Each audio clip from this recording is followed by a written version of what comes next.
How's it, guys? Welcome back to another cracking installment of The Matt Brown Show. Today, I am joined by the international best-selling author, Gavin Moffat. I really wish I was. #1 bestseller on Amazon, people. Round of applause.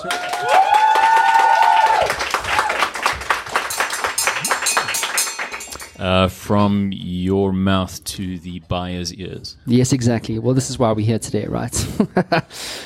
So the book is entitled, this here book, it's called Swimming with Sharks, Simple Business Guidelines for a Complex World.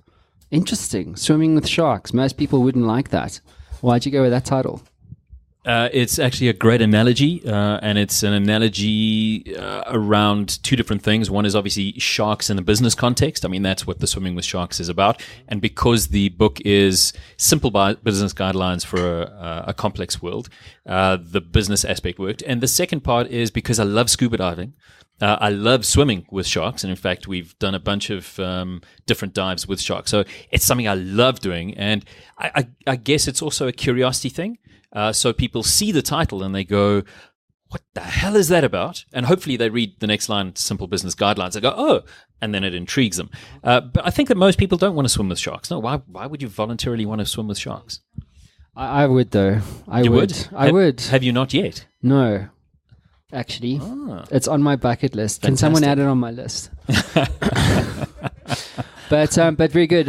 We have a lot of mutual friends as well, the least of which we have the same publisher. But there was one particular quote here by Rich Mulholland, somewhere in this book, who has also quoted on the front cover of my book, interestingly. But basically, he was saying this is one of the most powerful, insightful books about entrepreneurship / business that he's ever read. So we're going to dive into that specifically. What's really interesting from my perspective is that this isn't just a simple take based on an experience that you had, or it's actually a culmination of like how many years? 25 years? It's nearly 30 years. 30 years of business, right? So but let's get some ground rules going here. Why did you write this book? What compelled you to do it? So the funny thing was that this book wasn't specifically written. This was a combination initially of a bunch of different things that I've written over the last 10 years. And that in itself wasn't compelling enough. So I wrote a whole bunch of additional content. And the idea for putting it all together was, of course, a woman's idea, because they come up with so many amazing ideas. And in this case, it was actually my wife and business partner's idea, which I initially ignored and went, what a crap idea. I left it for 3 days, came back to her and went, I've got this great idea for a book.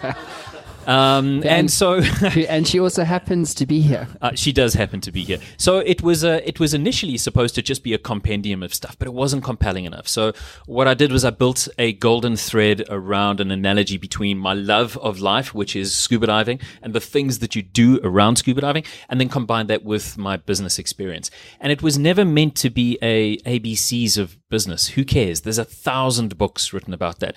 What it's meant to be is a view of my life experiences put into simple, easy to read chapters based on sections. And it takes people from everything from starting a business to running a business, to the morals involved in running a business, to having fun, to one of the chapters is about recharging your battery. We've got a world where everyone believes that working 12 hours a day is the single most important thing, and we measure each other on that. And if you look at Donald Trump, that's exactly what he does, is he talks about how hard you work, all the effort you put in. Well, actually, it's about the results you produce, not the time you put in. So, a chapter is around how do you reward yourself for all the hard work that you put in, and that hard work doesn't have to be 12 hours a day. It's interesting. I don't know what that reward is. Like for myself, I don't know. You don't know how to reward yourself? No, like it used to be drugs and alcohol, but now it's like none of that. And so that's gone. Now what do you do? Now I don't actually know. You're starting CrossFit? CrossFit, yeah, probably. Okay. I don't like, it's almost like, it's funny because it's a weird paradigm as an entrepreneur, at least it is for me, in the sense of you don't feel like you either have the time necessary to reward oneself or you feel like you don't deserve it. It's interesting. Isn't it the second one that you find more often? Because that was one of my biggest challenges, was I don't deserve it. The other part, which is a third part, is I'm not sure if you're aware, but from the beginning of Microsoft, so what was that, 1976, 77, until 1992, Bill Gates never had more than 1 week off from work. never had more than 1 week off from work in all that time. The reason he started having more time off was he met Melinda. And when they were engaged, she said, I want to go and see what we can do with all of this huge, I'm paraphrasing, all of this huge amount of money we have in Africa. And so they went and spent 2 weeks in Africa. It was the first time he had 2 weeks off. So the other side is entrepreneurs can be so busy that they're focused solely on their goal of growing, of changing, of getting close to customers. And that's all that's important. At a certain point, you get a shift and you go, so what really is important? Now, I've built a business. If you're Bill Gates, I'm super rich. What do I do with all this money? I mean, the thing that blows my mind is that Bill Gates retired at 58. 58. That's quite late, eh? Because he was minted like way younger than that. Yeah, way younger. But he retired at 58, which seems late. But I think it took him that long because he's a bit of a control freak to kind of let go. And I really use him as a role model because the stuff that he does now is phenomenal. I mean, imagine having so many businesses that one of the things you're trying to do that you struggle with is, how do I get these medicines into countries that have really high average temperatures and very little electricity and therefore no fridges? How do you get medicine that needs to be kept cold? So one of his companies then did some research and developed a cool box that will keep medicine cold for 6 weeks off 1 square small block of ice. So now they've solved how to get these medicines to all of these places that have no fridges. And that's the kind of thing that I think is really cool. And he loves it enough to push people to invent that kind of stuff.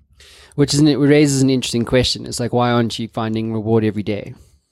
Do you know what I mean? Because it's like the same thing where you say, when I sell the business for $100 million, then I'm going to take so that you're kicking the reward can down the road. So what reward do you find every day? What do you see? Growing these ninja warriors. Yeah? Legit. Like, I dig Mondays. Or Sunday nights, actually. I used to hate Sundays. Because, like, you get the Sunday night depression. It's like, oh, God, I got to go and do this thing I hate. Yeah. And now? Now, like, I dig it. You know what I mean? You're coming into this team and it's really fulfilling. Yeah, every single day. But it defines, I suppose you got to quantify what does reward mean. Right. Do you know what I mean? And so that's one of the questions that I tend to ask clients often is I say to them, what does winning look like? So you guys won an award recently. Congrats. Thank you very much. Very cool. Well done, team. That was awesome. Clap yourselves. It's a really amazing thing to win in such a new organization. So one of the things that I would say is, how did you feel at winning that? I don't know. Where's Maverick? Maverick, come. You can answer that one. Turn your mic on there, bro. You can actually get Sonal and Caleb as well. Do you want to come? Just do it.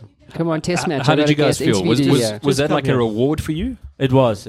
And tell me what you felt when they announced it, because there was a lot of screaming going on. Yeah, I was. Oh, you watched the video.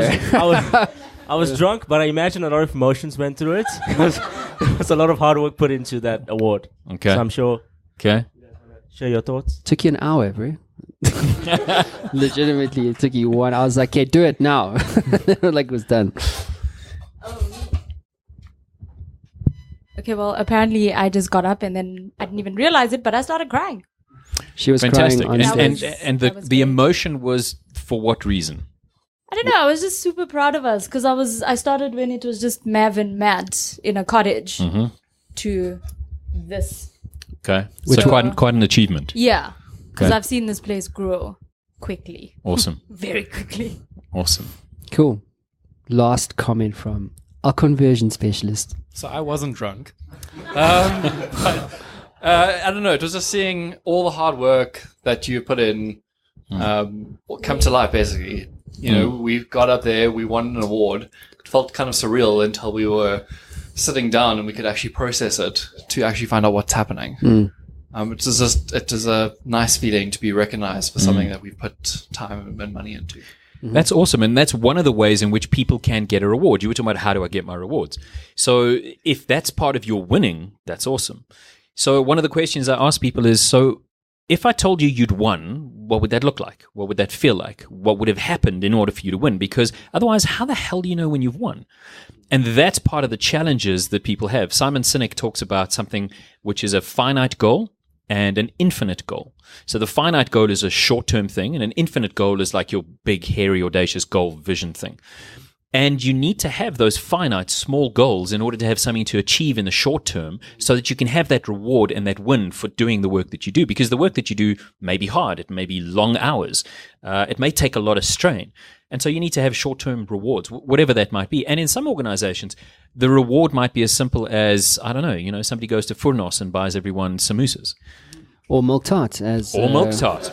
As Alexis I didn't know what was done. in the Furnos container, so Ruining I was just my guessing. motivation for CrossFit. So- ruining it. So Just whatever your reward is, and different people have different rewards, and it's important to understand from a team perspective, what are their rewards? What are their hot buttons for winning?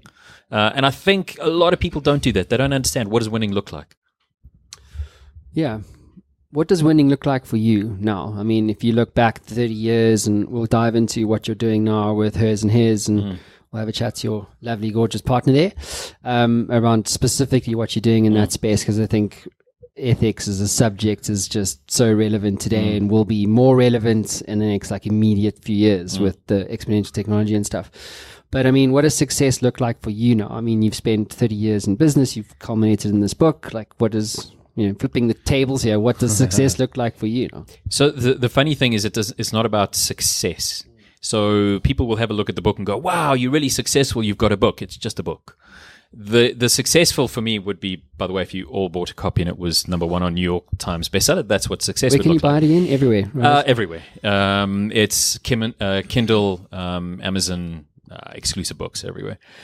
So success for me now is different from what it used to be when I was younger. It's a lot less stuff oriented. It used to be stuff oriented. So I used to want stuff to show that I was successful in some kind of way. So a recent success for me would have been, I've always loved music. I was telling a story to a bunch of high school kids, did an entrepreneur day talk, which was awesome. And I got 16, 17-year-olds in the room. And I said to them, so the first time I bought a record was, and I could see they were all going, a record. I was What like, is that that? vinyl thing, the plastic. They all know what vinyl is. And the first time I bought one was in 1979, 1980, and it was Kings of the Wild Frontier by Adam and the Ants. And since then, I've loved music. And so success for me was 4 years ago, I released 2 music EPs. Now, I have no musical making capability. I can't play a piano, can't play guitar, can't play drums, diddly squat. What I can do is I can mess around with synthesizers and sampling and a whole bunch of stuff around there. And last year, I released a full-length album, which is out on Amazon, Google, iTunes. That's success for me because it's something I have always wanted to do, and I'm busy creating the next one. And as I want to, I'll carry on doing that. Success for me is completing something physical that I've never been able to do. I've also gone through quite a physical change in the last 15 months. I went from being what I refer to as fat Gavin to the sexy Gavin that you see in front of you. So hot right now. Someone turn the aircon on. Tell you what. And I'm being facetious with that, but I've gone from that Gavin to this Gavin. And for me, that's a major success. Starting this new business with Ingrid called Hers and His is a major success because for the first time in a long time, I found something that I love doing. And so I haven't succeeded with that business, but starting it is a success. And so I think those kind of successes are important because it's the journey that matters, not the end result. That's basically such a great point to land on, because I think if you spend so much time and energy chasing success, what the fuck does that actually mean? And inevitably, by the time you get that thing, you don't know what, you're miserable because you finally realize that you didn't need the 7 figures bank account. You know what I mean? Mm-hmm. And all the dumb shit that you buy in the process of getting that shit for the first time. Mm-hmm. So actually, it is purely all about the journey. And I love what you touched on there about that transformation piece, because that's really what I encourage all my entire team to leave at one stage or another when they're ready to go and work for themselves, because you'll learn things here, but you'll transform exponentially faster working for yourself. You know what I mean? It's like Keegan here has gone off to work for himself, which is fantastic. Kat's also gone and left to work for himself also. And that's really the whole thing for me, which is about becoming. Becoming something different every day, because it's like the dude that you are today, the Gavin that you were 18 months ago, and the Gavin that you are now, right? They're fundamentally different people, weirdly, because you almost don't recognize yourself that person that you were before. It's nuts. And that's a really good point, because it is that journey that you also have to take stock of. So one of the things I don't do particularly well is regret. I'm not great on regretting stuff, but what I am good at doing is trying to create perspective on where I am now. So I've never been a physically active person. I hated sports at high school, literally hated, didn't do. And so most of my life I've played a little bit of squash, but that's it. I don't do physically active. And so up until the point I decided to lose all the weight, I had done some mountain biking and some cycling on the road, but to be honest, my gut was so fat that it was in the way of my legs pedaling. And if you ride around, you'll see guys that are that overweight that it's a real challenge. And so now I'm in a position where that is a joy in life. That's a success factor in life. That is something I'm really interested in. That's something I'm chasing. And so 15 months later, I'm a different person from what I was then. And that journey and the retrospect, looking back and getting context, is really important. But you don't get that if you stay and do the same thing all the time. I mean, that's what happens. If you stay in one organization, you may be really happy, and you may be on a journey, but you're not going to get the change that initiates you becoming the person that you may want to be. Why don't people make that jump, though? Because it's scary as crap. Yeah, but is that everything? Yes. Is that what it is? Yes. Yeah. So where does confidence come into that, or belief in oneself? I think fear is part of it. I don't think it's like the 90% of it. You know what I'm saying? Yeah, like I do. Do you think that most people are self-confident, though? No. Okay, so because they're groomed to think that they're not worthy of what successes they see peddled in the media and on the front covers of Entrepreneur Mag. So our school system is a sausage factory, and it produces particular types of people who go into university in a particular type of education system to come out the other side and into a job that's actually been predicted by the corporates back into the university. So the whole thing is a sausage factory, which doesn't breed self-confidence. It doesn't breed people who are different. I mean, one of the things you said earlier was interesting. I think that the world can benefit from more entrepreneurs, but I'm not a believer that everyone can be an entrepreneur at all. I've been doing this long enough. I've seen enough people to know that some people need to work. I refer to those type of people as worker bees. And it's literally like a beehive, and it's not an insult at all. You need people in an organization who dig following a leader and work their butts off when they believe in that leader, believe in the cause, believe in the company. You need people who work. So not everyone can be an entrepreneur, and quite frankly should be, but we can all think entrepreneurially. And I think that's the difference for me. If we started creating an education system throughout school, high school, university, that allowed people to think entrepreneurially, then we'd have people with a lot more sense of self-confidence. But I think that self-confidence is a big issue when it comes to changing jobs. If you want to get a new job, if you want to move on, you have to believe in yourself and your value and your self-worth to shop yourself around and look to say, geez, I'm worth twice as much as I currently earn. Let me go and find either that money, or I really dig that job. It's 3 levels above where I currently am, but I deserve that. I think self-confidence is a huge thing, and I don't think that we breed self-confidence as a nation, really. But I love, so 2 things. One, it's like anyone can be an entrepreneur, but it's not for everyone. Do you know what I mean? Like, you have to have, to your point, you have to have a certain personality. That's actually wrong. You have to have a certain type of character to sustain that. And so I hear you there, but I also think that we need to slip something in the side, which is almost the foundation of that, which is not everyone has the upbringing that enables them to be that entrepreneur that everyone should be able to be. So if you get brought up in a household, for example, that has some degree of privilege, so you have parents that are well connected, they're senior business people, and by the way, they have a library in the house. So books in the house, 50 or more books in a house, are a predictor of success in business. We need to buy some more books from the office. Yeah. I see no books, no shelves of books on. So it's one of those things where if you've got these things, you are more capable of thinking entrepreneurially because you will have some kind of inculcated entrepreneurial thinking or business thinking or something from your parents. If, however, you don't have that privilege, you don't have those kind of parents that are high-powered, you're not going to have access to that as easily. So I think that that's an important thing, particularly considering where we are from a South African perspective. We need to remember that not everyone has access to that. Yeah. Right, white privilege and all that kind of stuff. A lot of it has to do with, I think white privilege is part of that conversation. It's not the conversation. It's the conversation that we come from centuries of socioeconomic issues. Those haven't been dealt with quickly enough. So you still have generations coming up that don't have the same opportunities that other people do. White privilege is a very small part of that conversation, but it's an important part when it comes to what white people generally have access to that people of color in South Africa don't. I want to go back to the schooling thing because for me, it's to your point. It's either it's exposure, right? It's like either you're exposed to your parent, like my son and my daughter, they will 100% work for themselves. Like, at least I'm going to do as much as I can to encourage that to happen. Freedom of choice. Freedom of choice. That's exactly. Now you sound like my wife. They will do whatever they want to do. Blah blah. Don't you back and tell them what to do. But she always makes me level-headed and grounded. But we'll see who wins. I'm going to guess your wife just to put it out there. She doesn't listen to the show, so you know what I'm saying. But for me, it's like this exposure thing, and the schooling thing is like you said, it's like a production line for a time where it was great to go out and get a job, and so like that whole thing's like literally becoming so non-defunct, it's scary. So there was a report I read. So we launched something called the Dreamers Dojo as a podcast from a couple episodes ago.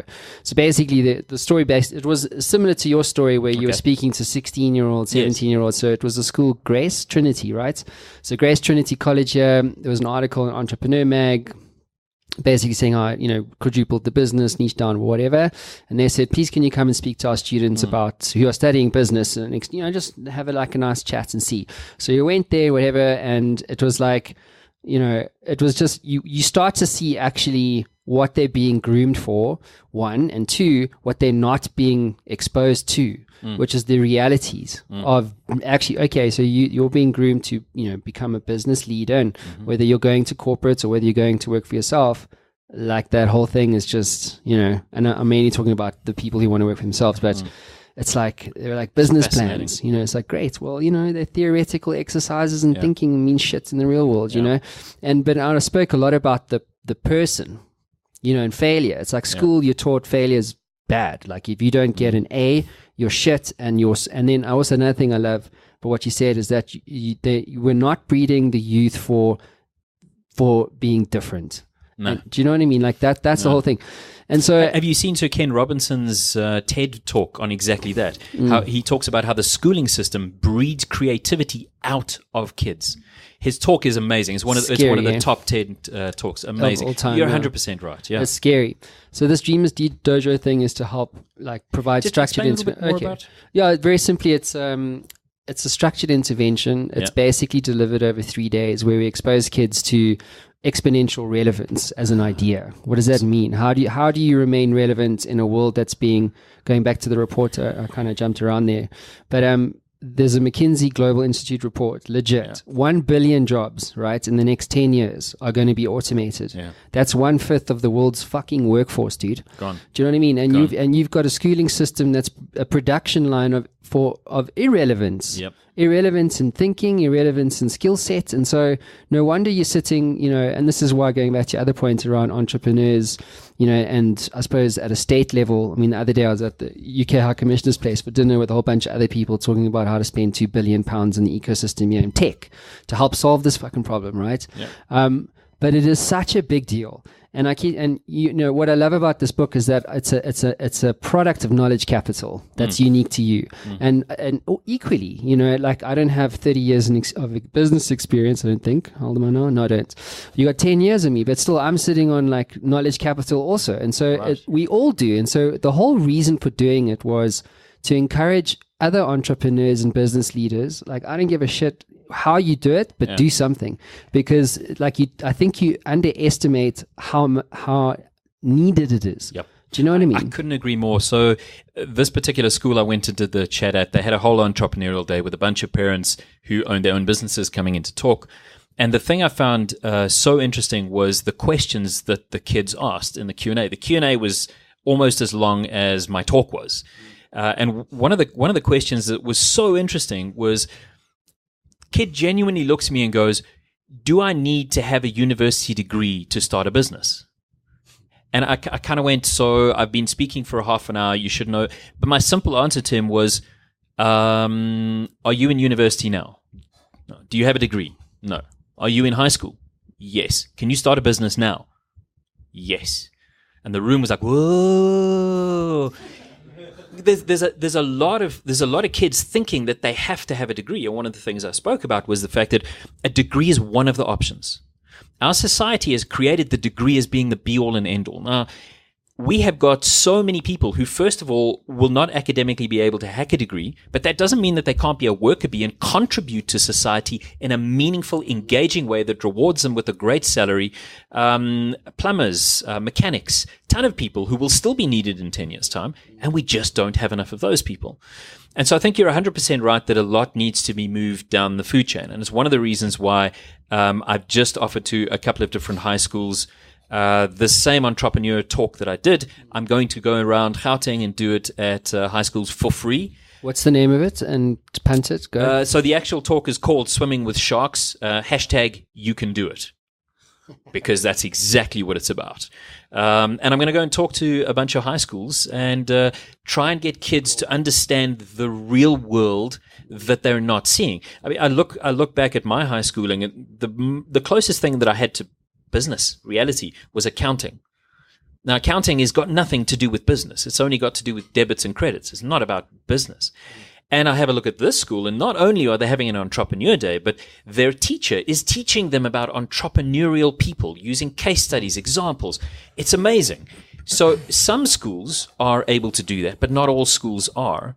And I think until we are at a point where all 28,000 schools are teaching kids, and that's it. That's the number we have, 28,000 schools.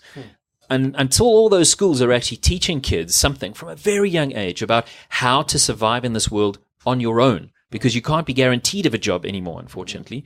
Until we're at that point, I think we've failed. And that would be my success factor. We were talking about success earlier. That would be my success. If we reach that point, I think that's amazing. Yeah. Round of applause. Clap that up. Jesus. Yeah, just, I couldn't agree with you more. It's just frustrating. When are we going to get there, though? You know what I'm saying? So one of the things I try never to do is go, when are we going to get there? Because if I did that, then I would be immensely frustrated at the pace at which things change.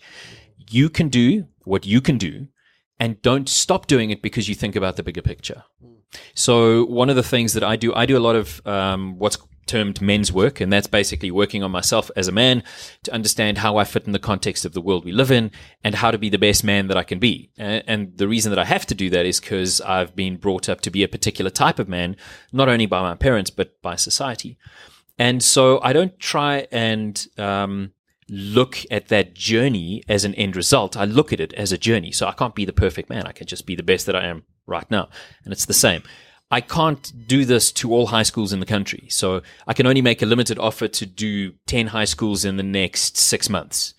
But those are 10 high schools that will have something that won't have had something before. And that's the approach we must all have. So the kind of thing that you're doing with the dojo. Dreamers Dojo. Dreamers Dojo. I love that. Dreamers Dojo. The kind of thing you're doing with that is the same.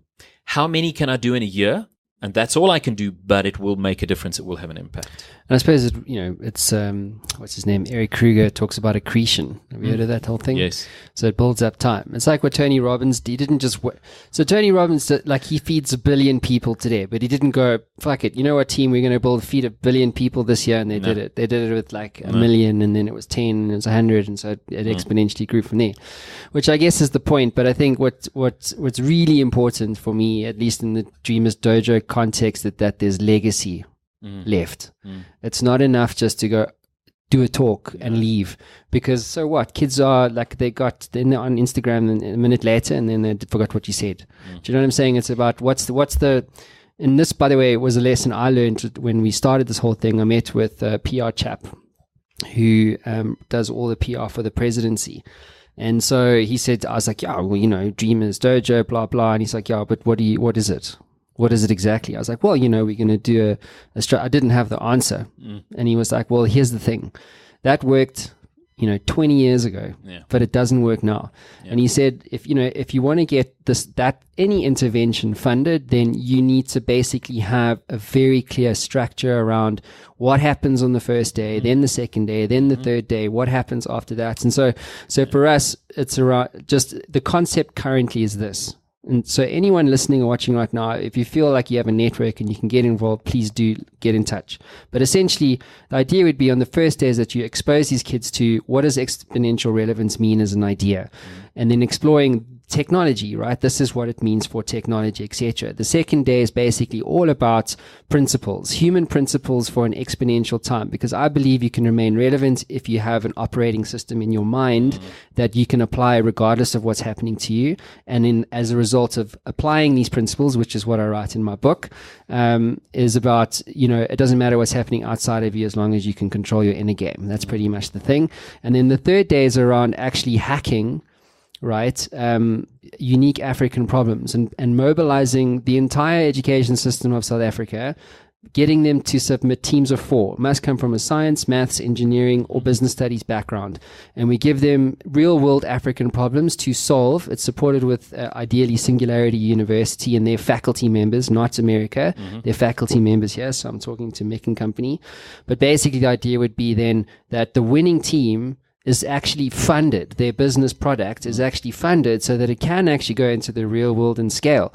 And also as part of like a big prize thing is that the winning team goes to Singularity in university to become a poster child of actually what is happening in Africa. Because if you address... Tell us success stories. Yeah, because, it's like, another thing was said to me was like, yeah, but what's interesting is like, they all come here, right? We don't go there.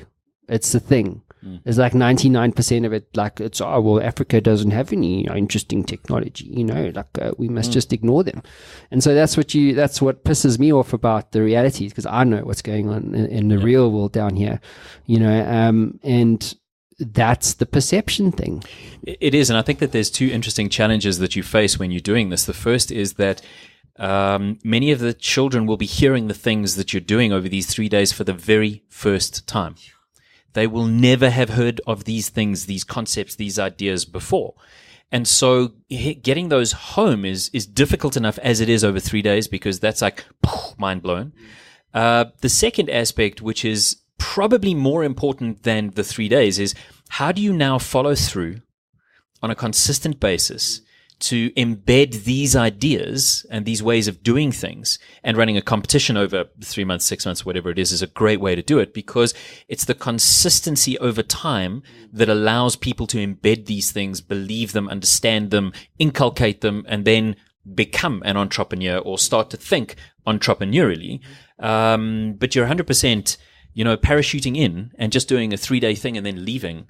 It's great. I mean, it's better to have that than not, but that's not what our country needs. Our country needs sustainable change, and sustainable change is always long term. So the kids that are all the kids, right? So, and again, this is the Tony Robbins accretion idea, right? So you run it once in every 3 months as an example, right? And then all the 40 kids that come through, they become alumni. And then you run it again. Now you've got 120, and then you've got, and so it becomes an exponential faculty. Ponzi scheme.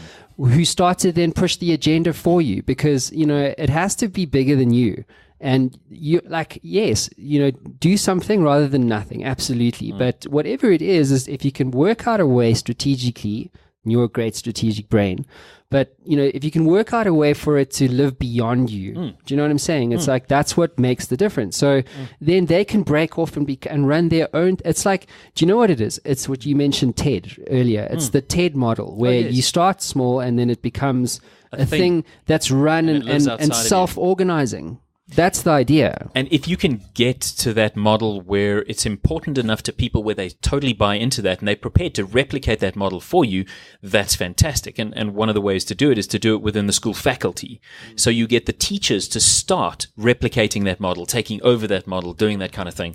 And then hopefully the kids take ownership of it, because ultimately it's the youngsters who are going through this process that need to want to have it do it. And so a lot of thought has to go into, so what's in it for you? It's all fine and well for 30-something adults to come into a room and say, this is what we think is important. What do the kids themselves think is important? Hence why self-organizing is important, right? And for these kids to run it themselves, I mean, it's not, there's no one like demographic that can, enable this thing. It has to be self-organized. It has to be structured. It has to be managed properly. Also, it's the same thing with Singularity and their little chapters, and Entrepreneurs Organization and their chapters. It's almost like a franchise model where what you do is create the big umbrella stuff, which you continue to deliver, but the franchises are the individual schools who start their own chapter, and they're driving because there's something there. So maybe they make money out of it. Maybe their business is established within a month, and maybe that's one of the targets. You need to establish a business within 1 month that will start producing money. How do you do that? Well, here's an easy idea. Start selling razor blades at school for those guys who've come to school and they haven't shaved. Do haircuts. Sell your parents old clothes. Ask them first. Don't just sell their clothes without asking. Just sell it. So build up businesses in a very short space of time that start producing an immediate result, because when people see results, they're enthusiastic. It's like weight loss. Don't put people on weight loss programs where in the first month they lose 900 grams, because they're completely losing enthusiasm. So you're hitting a good point. It doesn't need to be tech. I'm saying it's tech because that's what we do. Oh, that's where your heart lies. Yeah, but no, that's actually not true. My heart lies with people. Okay. And making a difference. The application and I'm saying, so here's the thing. You've got different sort of nuances in this whole idea, right? The first one is to say, well, let's go tech, let's talk exponential. It's a buzzword. You can get easily funded. You can get something like this off the ground far easier than if you're offering an informal trade type focused thing. So you're going into like schools who, by the way, don't trust you because you're not the right color. And then you're standing up there going, well, we're going to teach you how to, they don't give a flying fuck. And you'll be like, as soon as you leave there, they're laughing at the white guy who basically stood there and told them they could do this thing, which quite frankly, they don't believe. So then you say, well, even if it was delivered by someone else and it was an informal trade thing, which by the way, I actually think is more relevant than the tech thing. It's just that the tech thing is cool and it's sexy and it's an enabler. Yep. So, but when you're talking about the informal trade thing, that is so big. It is so big. Huge. And you know what? And they would be more exposed to that because when they're at the taxi ranks, when they're walking, the 5Ks to school every day, they are seeing the hawkers on the side of the street. When they leave the tuck shop lady there sitting outside the school on the street corner and feeding them like chips and stuff through a hole in the fence. That's what they're exposed to. It's entry-level entrepreneurship, which comes from a place of must, not from a place of I want to or can.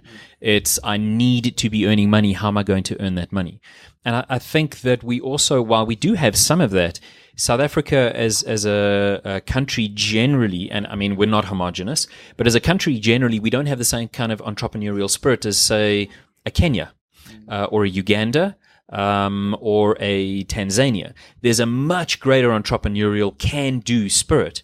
And that's part of what I love doing with talks like I did, was that I would love to be able to engender a feeling that anyone can think entrepreneurially and succeed, even if it's funding the other kid who's going to do the great idea because I have some money, but I don't have the know it how to do it stuff.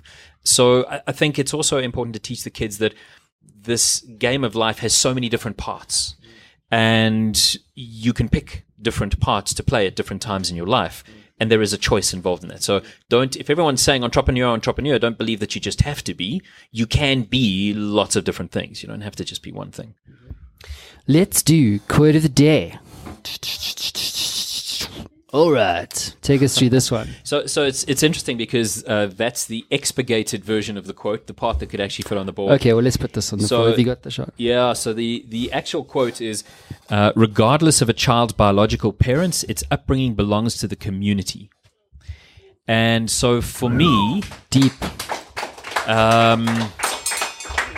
For me, what that speaks to is it speaks to the fact that I am not the end result of only myself. I am the end result of my parents, initially the community and society that I'm within. I'm the end result of my kids, my kids come along and they impact and influence me. My wife impacts and influences me. My friends, my business partners. And so I can never claim to be awesome because of just me. I mean, I am awesome. You're awesome. Lots of people are awesome. Most people are awesome. There are some idiots out there, but we're not going to refer to them right now. In fact, there's a chapter in my book that's called "Why Are So Many Managers Idiots?" And it's a discussion about how is it that so many idiots end up being managers. Just drop managers out of there and just put humans in there. Humans. Let's be honest. So the point of the quote was that we are a sum of so many different things, and it's important to understand what those so many different things are.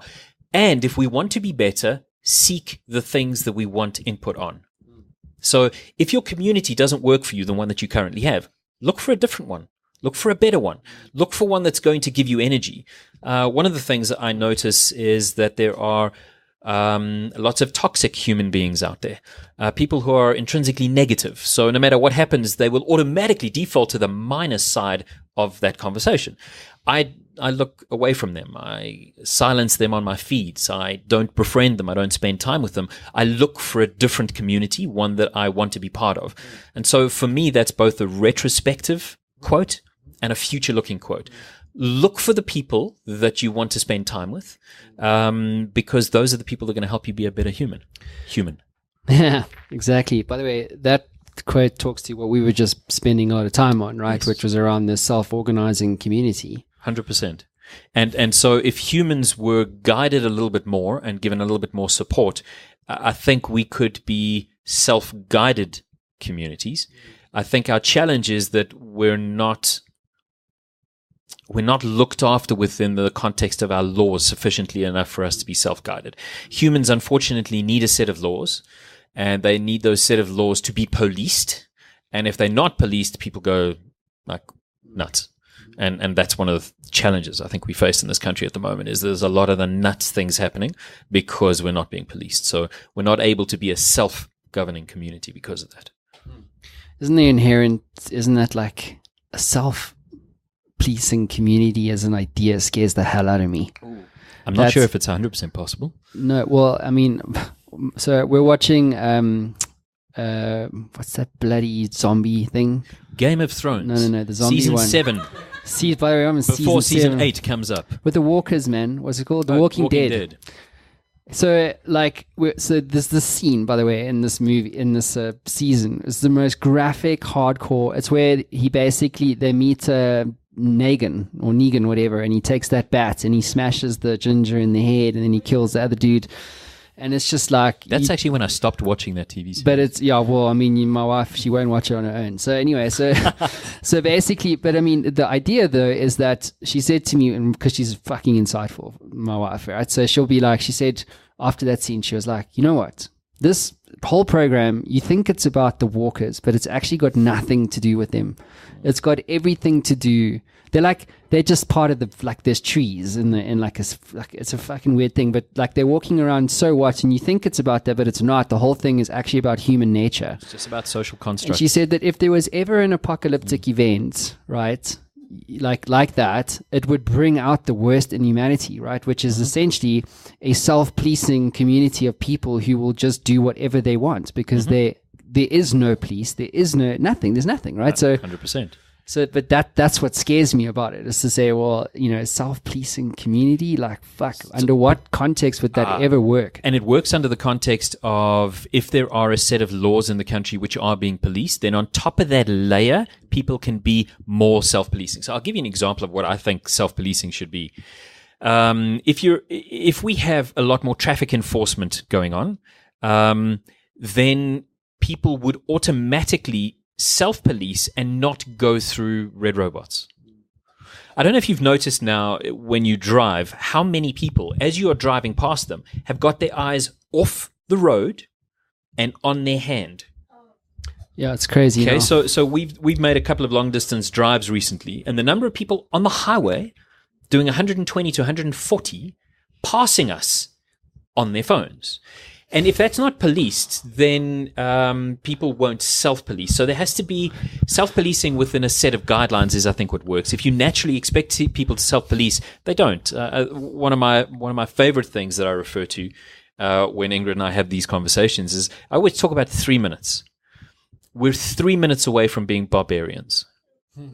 If everything falls apart, we are 3 minutes away from being barbarians. And you can see that in any country that has riots.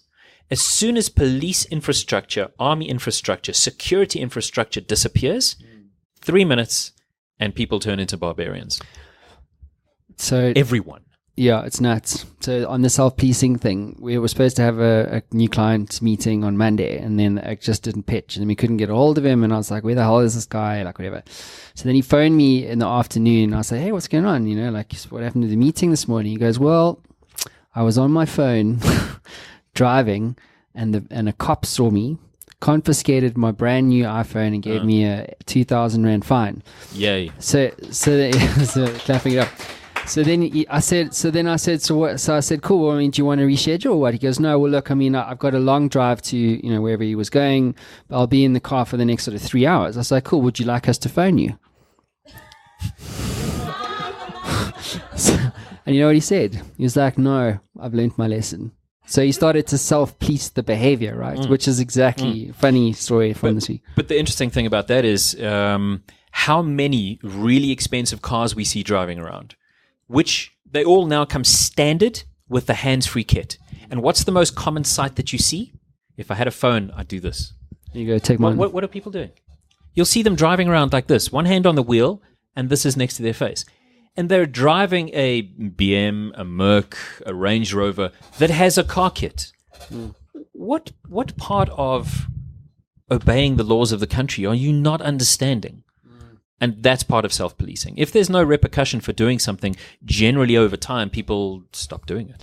But also aggravated policing creates the same effect. So too much policing or too aggressive. Like sure, but in America, from where I sit, I'd rather have too much policing than the amount of policing that we have. From where you sit. But if you're an African American sitting in America, I don't think, you know what I mean, like they would disagree. Sure. But then that's not a case of too much policing.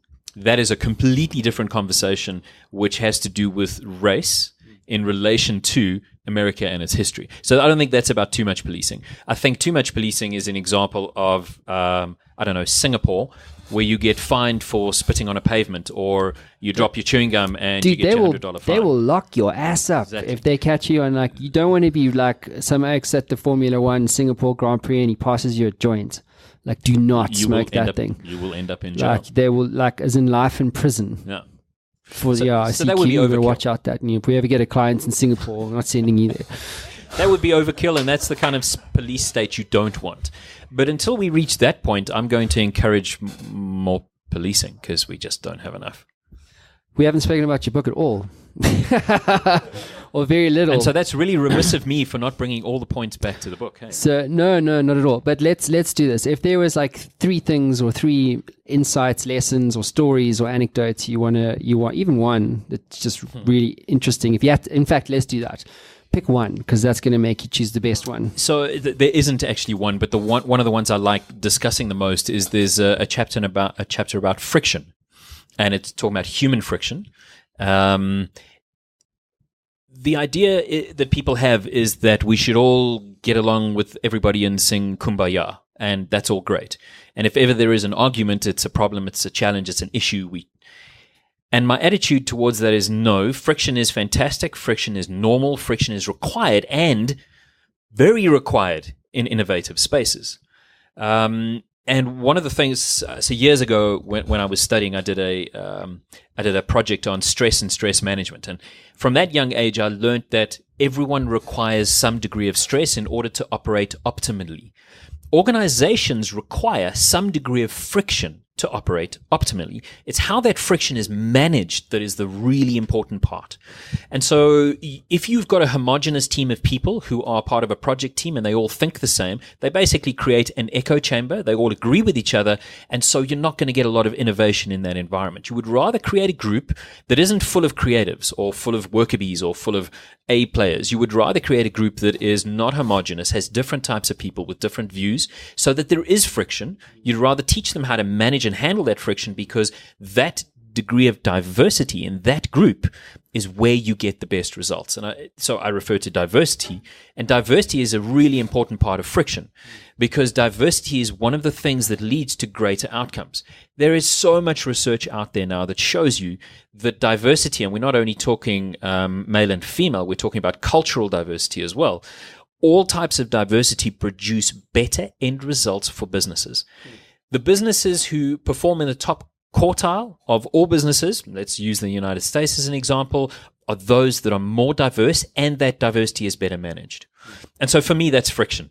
There's nothing wrong with disagreeing with other human beings. In fact, it's perfectly natural. If we agree with everyone, that's actually where the problem starts. So that's one of my favorite things to talk about. There's a lot of them. I particularly like the chapter on why are so many managers idiots, and it's a great question, because the way it has worked is the older you got, the more senior you were in an organization. So even if you were incompetent, you get passed up the ranks because you're just older. You can't have an account executive being 55. By that time, he's an account director or a managing director. And so what happens is those people automatically go up the ranks, but they're not necessarily capable of dealing with either their job, their environment, or the human beings that they have to manage. And so one of my concerns has always been within large corporates, because they are so large, they tend not to have a micro view on human beings inside the organization and how well they're performing. And larger organizations tend to have more idiot managers than smaller organizations. Ingrid, do you want to come up here? So everyone, welcome Ingrid to the show. So yeah, come and sit here in the middle. Want to get me a new chair? No, I'll just stand here. No, but okay, well here's your mic. Are you sure? Yes, perfect. Now you're making us all stand. Okay, no, I'll sit. It is amazing how that works. Funny how she took your seat, eh? So hers and his, because I think this is a great point of departure to talk about this whole initiative. You're talking about diversity and ethics, and there's obviously everyone is getting into, Me Too and that kind of stuff, and that the whole rhetoric and narrative, which has its place and definitely needs to be discussed. What is hers and his? What's this deal all about? So hers and his is basically bringing gender parity to the world in our lifetime. That is basically what we're aiming at. What does it look like? It's really important to say that we're not naming and blaming men. I think it's at the moment in the world out there, Me Too even, men feel uncomfortable in terms of, hey, it wasn't me. Why are you blaming me? I've got to step back. Now women are stepping forward. So there's a lot of that's happening in the realm. And what we do is we do something called cultivating connection. And it's all about finding the space between men and women and between diversity to work together, rather than naming, blaming, shaming, looking at patriarchy as bad. It is what it is. Let's work with what it is to find a solution together. How do you even do that, though? So one of the things that's a minefield. It is. It's a journey. So you were speaking earlier about this journey that you take the kids on. So it's exactly the same journey to go, okay, right, let's shine a light on your unconscious bias. Right, now that you've got that, let's teach you some skills in terms of how you connect as humans and be curious about, okay, I'm curious about why you want to do CrossFit or whatever it might be. So I'm not judging you. And then through that, we can be more productive. We can have conflict the way Gavin spoke about in a constructive way, and work together in our diverse fields rather than othering. And we were talking earlier about scale. How do we get the initiative?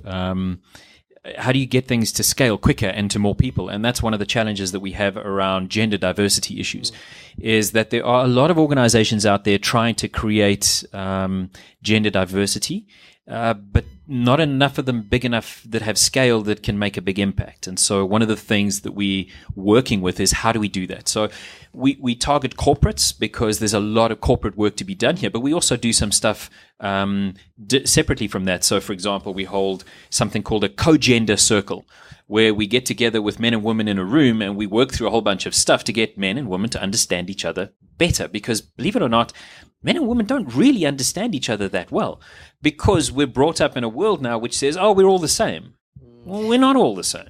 So how do we work together in order to understand one another better, to be more productive in all our interactions and relationships. Understanding, yet again, to what Ingrid said, is this isn't about picking on men, and we don't pick on men.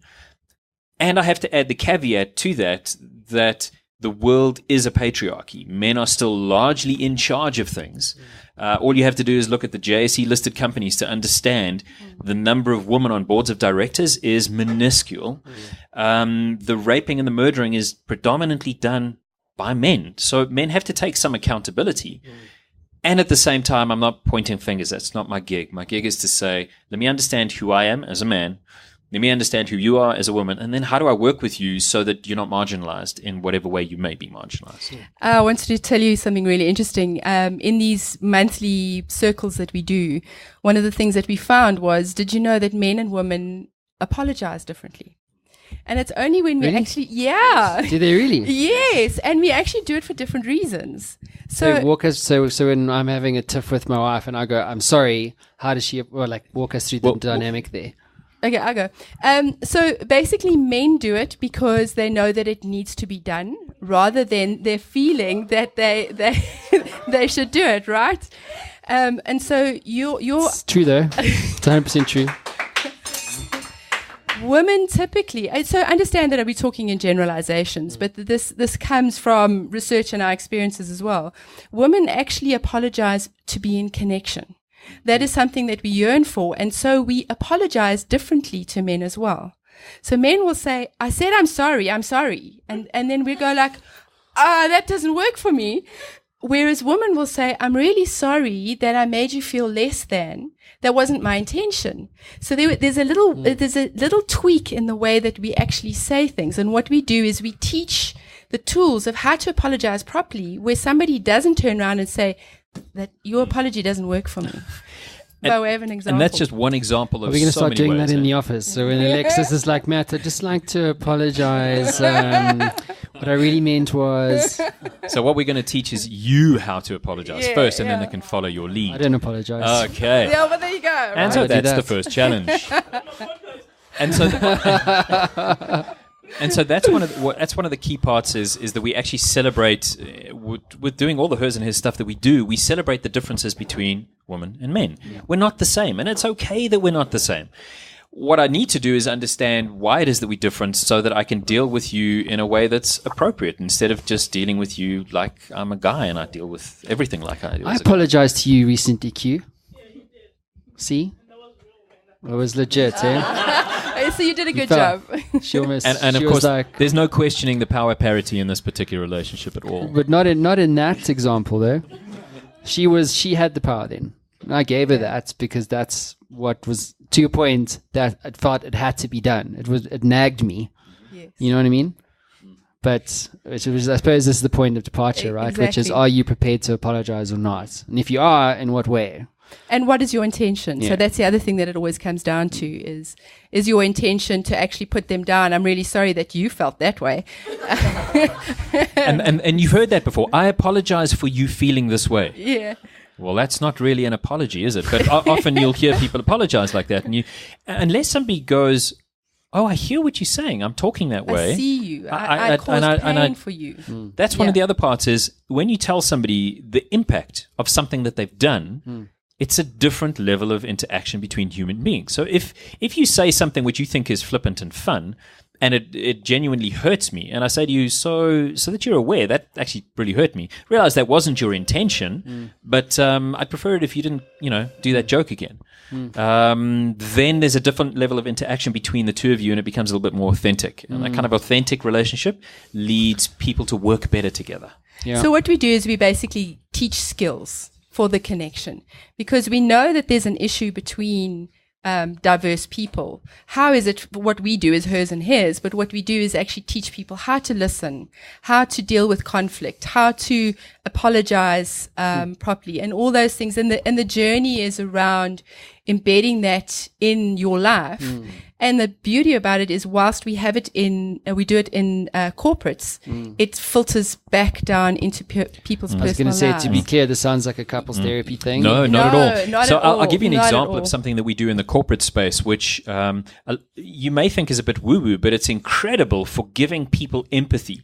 So some of the work we've recently done was across 10 groups of 120 people in total, and each of those groups sit in circle. So the first thing is, this doesn't happen in a boardroom. This happens in a circle of chairs, which is immediately Group therapy. right. To your point. And so the point for people is, we always say, you're going to be uncomfortable doing this work, but not too uncomfortable that you can't actually take in what we're doing. And so one of the things we have done is we've done what we call a check-in at the beginning of each workshop that we have. And it's literally based on something called PIES. P-I-E-S-S. So it's a physical, intellectual, emotional, social, and then sometimes, depending on the space, a spiritual.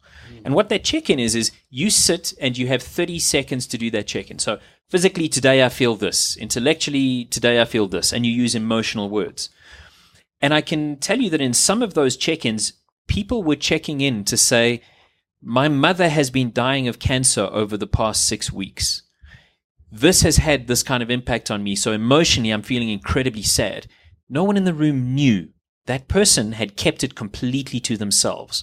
What that allowed for was people to have an empathetic view of this human and go, he missed that deadline not because he was being an idiot about it, but because actually his mind wasn't on his work. So we miss the human part in corporates, especially large corporates. In a smaller organization, it's easier for you to know everybody else. But in a large corporate, actually that connection, human to human, opens up a whole different level of understanding. And the feedback that we've gotten from people is, I have had more interaction with my colleagues through your program than ever before, and I work so much better. We've got team cohesion, we've got more productivity, we've got less conflict. So the actual business benefits out of this have been astounding. We kind of figured they would happen because this is our gig. We kind of know what we're doing. But the organizations are sitting back and going, how are we getting more cohesion out of humans by sitting in circles? People are taking, as an example, the PIES check-in back to their teams. So teams of accountants are sitting in their weekly meeting and having a PIES check-in at the beginning of the week, so that everyone sits there and goes, I get where you are. I get where you came from. I see why you're sad, or I get why you're so jacked and enthusiastic. And it creates a different level of human interaction, much more authenticity, rather than everybody going, I'm fine, thanks, and you? So when you signing up? When am I saying? Right now. I've signed up yesterday. Did you not get the message? But where does one actually sign up? Where do they go? his.co.com? Yeah, so the easiest place is, because we post some cool stuff on there, is facebook.com/hers and his now, or send an email to awesome@hersandhis.co.za. One last question, let's wrap this up, but it's for both of you. Why are you doing this? Why do you do this thing? Because, I mean, there's plenty of other cool things you could be doing. Why do you do this particular thing, this diversity initiative, hers or his? And like, what gets you both out of bed in the morning? We do it for different reasons. My reason was my first marriage was an abusive one. And so and that was physical and mental. And so I moved from there into doing women's work, and that from doing the women's work, Gavin spoke about doing men's work earlier. We found there was a gap between the women's work and the men's work, and what is the space between us? So it is something that I really believe helps make the world a better place. So that gets me up. It's every day. It's an exciting thing to go and make a difference and change one person's, view of the world. Awesome. I started doing this because I have 3 really important women in my life in this country, and I have firsthand experienced the pain that they feel being a woman in South Africa, the catcalling that they've experienced, the sexual harassment. I get to hear about it firsthand, and it's not okay. It's just not okay. So what can I do? I can make a difference by getting other men not to do that stuff anymore, and to understand that there is a different path, there's a different option for us to follow. And so I can do that on 2 levels, and one is in a corporate space where I can make a significant difference in a corporate space. And then the other level is in a personal space where I can actually help men understand that being a mature masculine in today's world is not about giving anything up. It's about getting more stuff. On that bombshell, Gavin and Ingrid, thanks for being on the show. Round of Thank applause, you. everyone.